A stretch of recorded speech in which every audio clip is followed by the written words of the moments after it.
नमस्कार दोस्तों, स्वागत है आपका हमारे YouTube चैनल एडू अर्णा पर। दोस्तों, आज बहुत दिन के बाद फिर से हम लाइव वीडियो बना रहे हैं और हम आज चर्चा करेंगे व्याकरण के बारे में। व्याकरण का प्रत्येक चैप्टर जो हम सिलसिलेवार ढंग से लाते रहेंगे और इसकी शुरुआत जो है हम आज भाषा और व्याकरण से करने जा रहे हैं। चलिए देखते हैं भाषा और व्याकरण से। जैसे कि आप देख रहे हैं ऊपर में भाषा और व्याकरण है। तो सबसे पहले हम समझेंगे कि भाषा क्या है। दोस्तों, भाषा की अगर बात करें तो भाषा एक संस्कृत शब्द से निकला है, जिसका वो शब्द जो है भाष एक संस्कृत शब्द है जिसका मतलब होता है बोलना। तो भाषा मतलब होता है बोलना या अपनी भावों को प्रकट करना। चलिए आइए इसका परिभाषा देखते हैं क्या होगा भाषा का।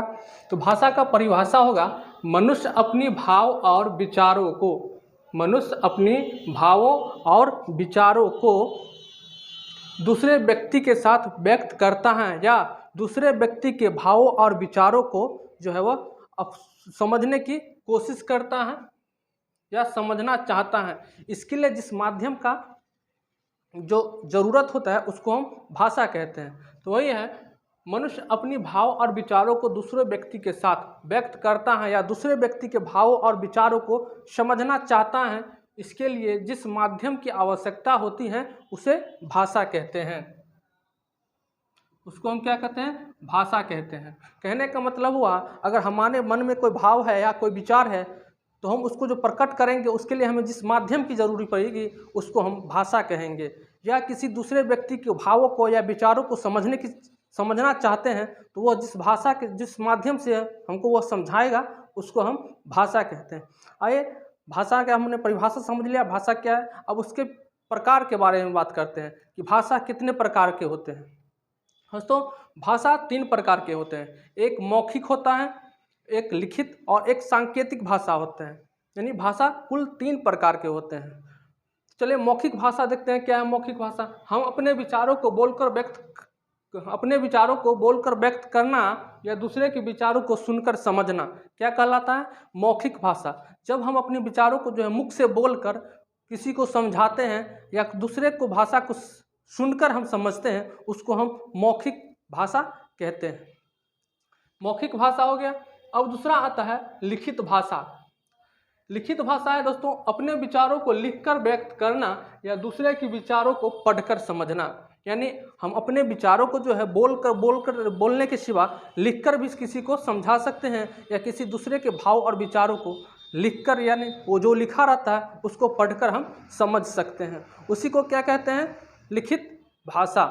अब तीसरा में आता है आपका सांकेतिक भाषा। लिखित भाषा हो गया आपका। अब तीसरा में जो है सांकेतिक भाषा।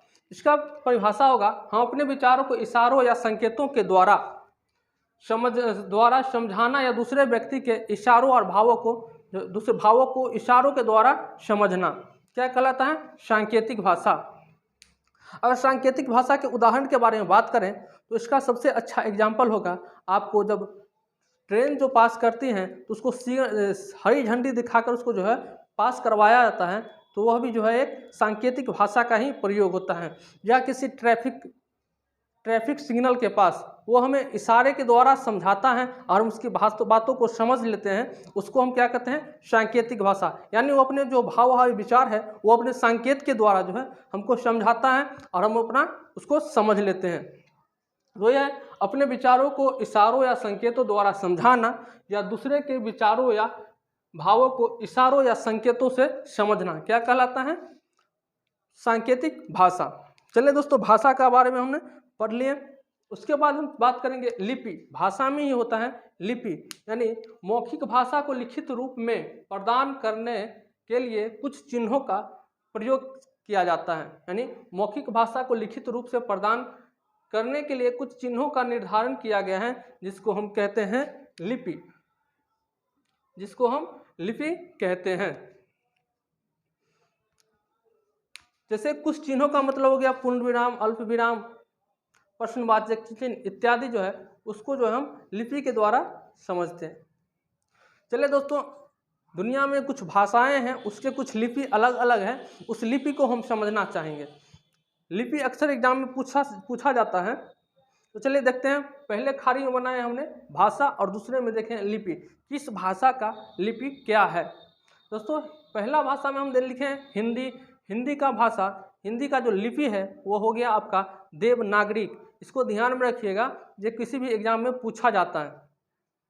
फिर है अंग्रेजी। अंग्रेजी का आपका हो गया रोमन, अंग्रेजी का लिपि हो गया रोमन। फिर है उर्दू। उर्दू का हो गया लिपि आपका फारसी लिपि में यह लिखा जाता है। पंजाबी है वह गुरुमुखी, गुरुमुखी लिपि में पंजाबी भाषा को लिखा जाता है। फिर है बांग्ला। बांग्ला का लिपि जो है बांग्ला ही होता है। अब बात करते हैं विदेशी भाषा में, चीनी आ गया। चीनी भाषा का जो लिपि है वो आपका कांची हो गया। फिर है रूसी। रूसी का हो गया सिरिलिक। रूसी का क्या हो गया, रूसी भाषा का लिपि वो हो गया सिरिलिक। फिर है जापानी भाषा। जापानी का हो गया हिरांगा। और फिर है लास्ट में एक मराठी भाषा, उसका हो गया बलबंध। दोस्तों हमने देखा कि किस भाषा का लिपि कौन कौन सा है। चलिए बात करते हैं अब एक बहुत ही इंटरेस्टिंग चीज के बारे में, वो है आपका मातृभाषा और राष्ट्रभाषा में क्या अंतर है।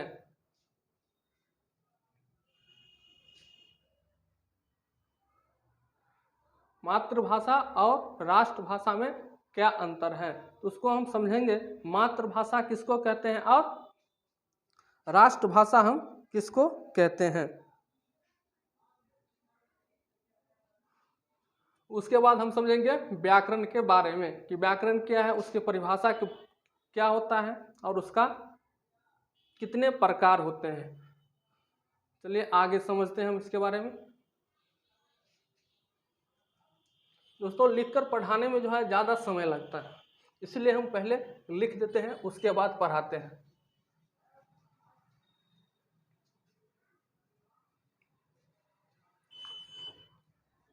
लिखकर पढ़ाने में समय जो है वो थोड़ा कम लगता है।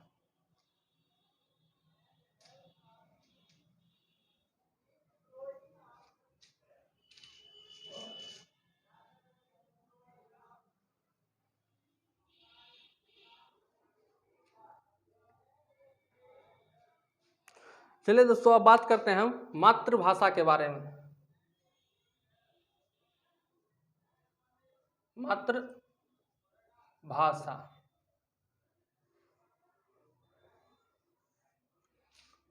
दोस्तों, मातृभाषा हम उस भाषा को कहते हैं जो भाषा बच्चे अपने माँ या परिवार से सीखकर बोलता है, उसे हम क्या कहते हैं, एक मातृभाषा कहते हैं। तो मातृभाषा किसे कहते हैं?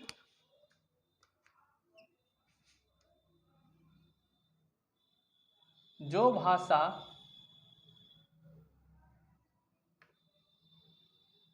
बच्चे अपनी माँ या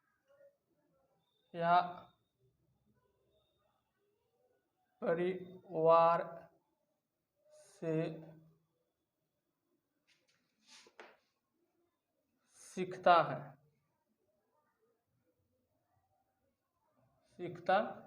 है उसे मातृभाषा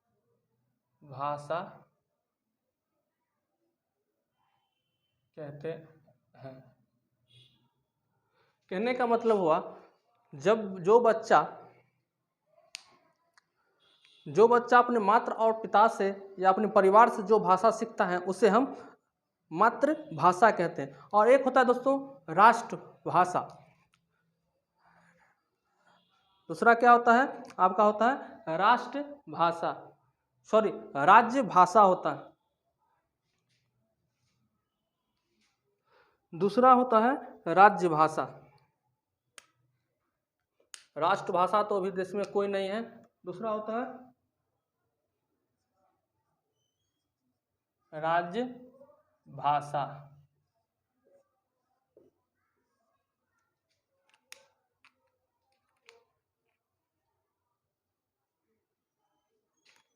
तो राज्य भाषा हम उसको कहते हैं, राजभाषा जो है देश के अधिकांश ऑफिस और कामकाजों में जो प्रयोग होने वाली भाषा है वो है आपका हिंदी, और हिंदी को जो है राज्य भाषा के रूप में मान्यता मिली है।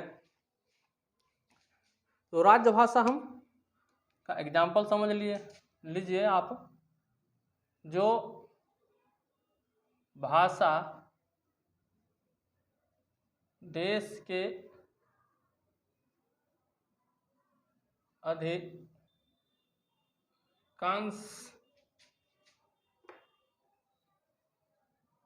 ऑफिस या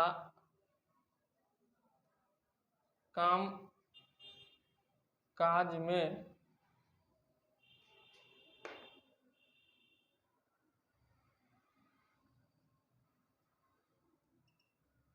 प्रयोग किया जाता है,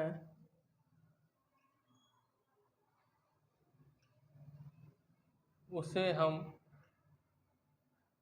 क्या कहते हैं? राज्य भाषा।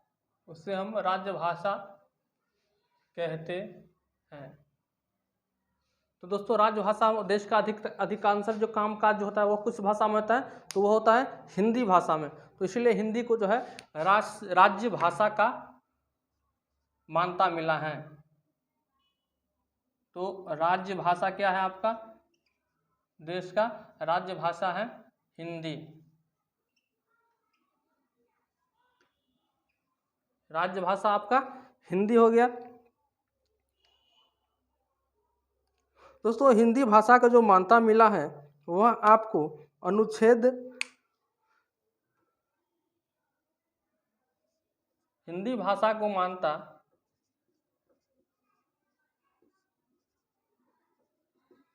भाषा की मान्यता आर्टिकल 343 के रूप में इसे के अनुसार जो 343 के अनुसार मिला है। आर्टिकल 343 के अनुसार इसको जो है राज्य भाषा की मान्यता मिला है। और यह कब लागू किया गया है? तो हिंदी भाषा जो है आपको 14 सितंबर 1949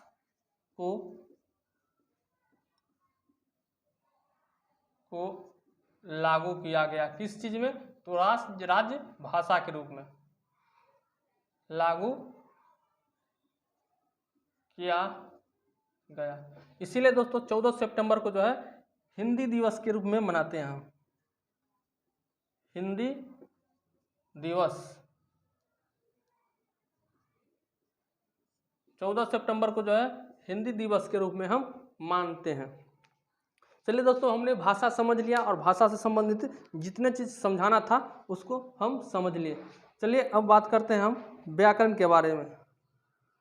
व्याकरण में थोड़ा कुछ समझ लेते हैं, उसके बाद व्याकरण को हम डिटेल से पढ़ेंगे।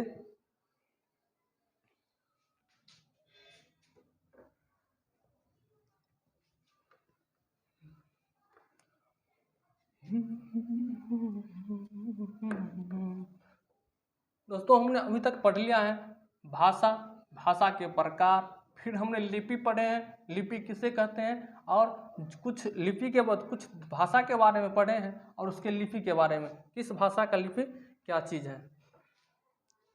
उसके बाद हमने पढ़े राज्य भाषा और मातृभाषा में अंतर, राज्य भाषा और मातृभाषा में अंतर समझे हैं। चलिए अब समझते हैं हम व्याकरण के बारे में। हम समझेंगे अब व्याकरण के बारे में। हमने इधर का समझ लिया भाषा, अब समझते हैं व्याकरण। अब समझेंगे हम व्याकरण। व्याकरण क्या है या किसे कहते हैं? व्याकरण क्या है, किसे? दोस्तों किसी भी भाषा को शुद्ध बोलना, शुद्ध लिखना और शुद्ध लिखना, शुद्ध बोलना और शुद्ध समझाना जो है, समझाने के लिए किसी माध्यम की जरूरी पड़ती है या किसी शास्त्र की जरूरी पड़ती है, उसी शास्त्र को हम व्याकरण कहते हैं। कहने का मतलब हुआ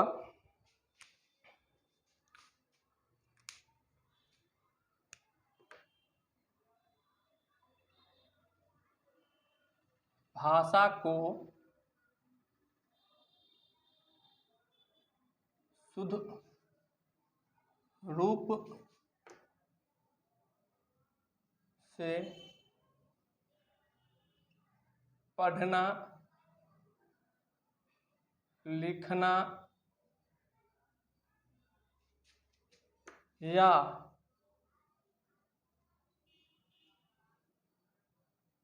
बोलने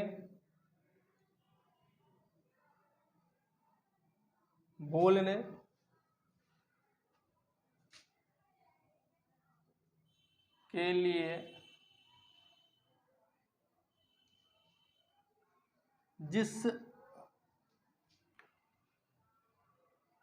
माध्यम या शास्त्र की जरूरत होती है उसे हम व्याकरण कहते हैं।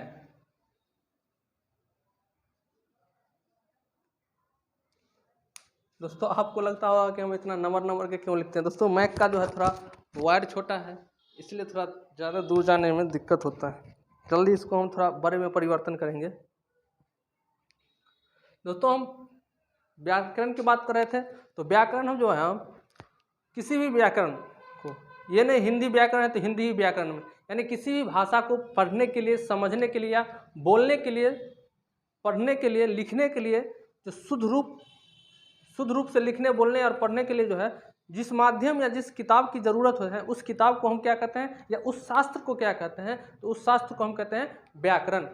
यानी भाषा का शुद्ध रूप से पढ़ना हो, लिखना हो या बोलना हो, उसके लिए हमें किसी भी भाषा का जरूरी पड़े तो उस किताब को हम क्या कहते हैं, उस किताब या शास्त्र को कहते हैं व्याकरण।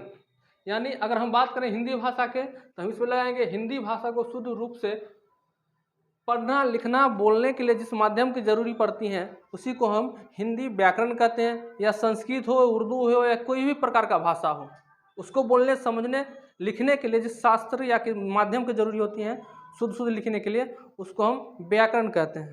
दोस्तों चलिए हिंदी, हम अभी हिंदी पढ़ रहे हैं तो हिंदी व्याकरण के बारे में हम बात करेंगे। दोस्तों व्याकरण के प्रकार के बारे में अगर बात करें, यहीं तक हम लास्ट करेंगे व्याकरण के प्रकार से, उसके बाद हम उसके जो विस्तार से पढ़ाएंगे। व्याकरण का प्रकार,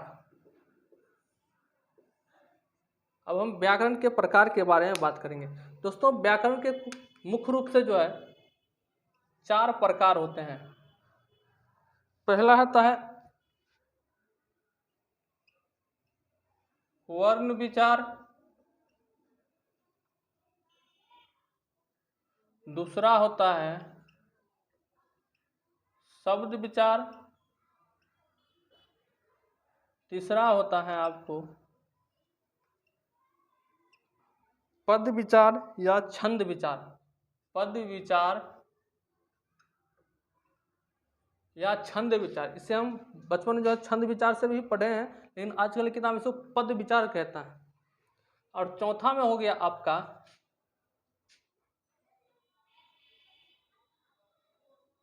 दूसरा में हो गया आपका वाक्य विचार।